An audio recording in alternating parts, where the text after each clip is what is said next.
ସେଇଟା ବାପାର ଦୋଷ ନୁହଁ, ସେଇଟା ହଉଛି ତମ ବୋହୁର ଦୋଷ। କାହିଁକି 10 ଲକ୍ଷ ଟଙ୍କା ନେଇ ମୋ ପାଗ ବାବା ଭଲ କରିବା ପାଇଁ ତମ ବୋହୁ ଠିକା ନେଇଛି, ଠିକା। ତେଣୁ ଗୋଟେ ପାଗ ସେ ଚଳିବାକୁ ହେଲେ ଏମିତି ଘଟଣା ଘଟିବ।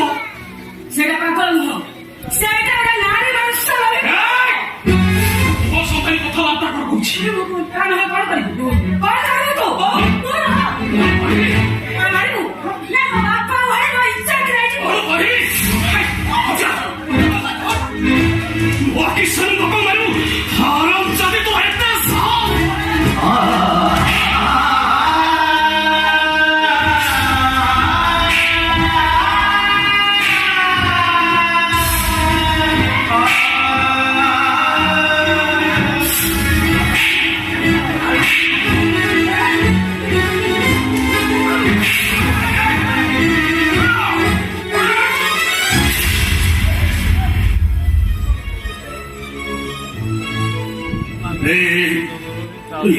ମଣିଷ ହେଇଗଲି ନା, ମା ବୟସର ବୁଢୀ ଲୋକର ବେଲ୍ଟରେ ବାଡି ବାଡି ପିଟି କଟେଇ ସାରିଲୁଣି। ସେ ଠିକ ଅଛି, ସେ ଜାଣିକି ଠିକ ବାପର ପୁଅ, ଆଉ ମୁଁ କଣ ଭୁଲ ପୁଅ?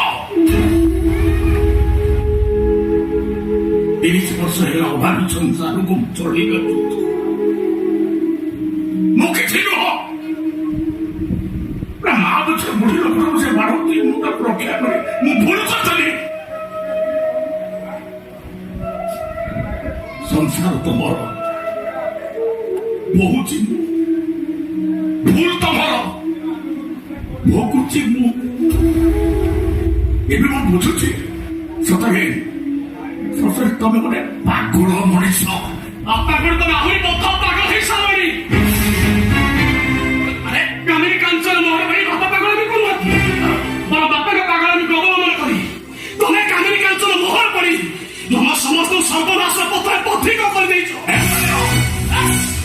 ଶେଷ ଗୁଡା କହିକି କରିଦେଇ ତମେ ମତେ ଭୂମିହୀନ କରିଦେଇଛ।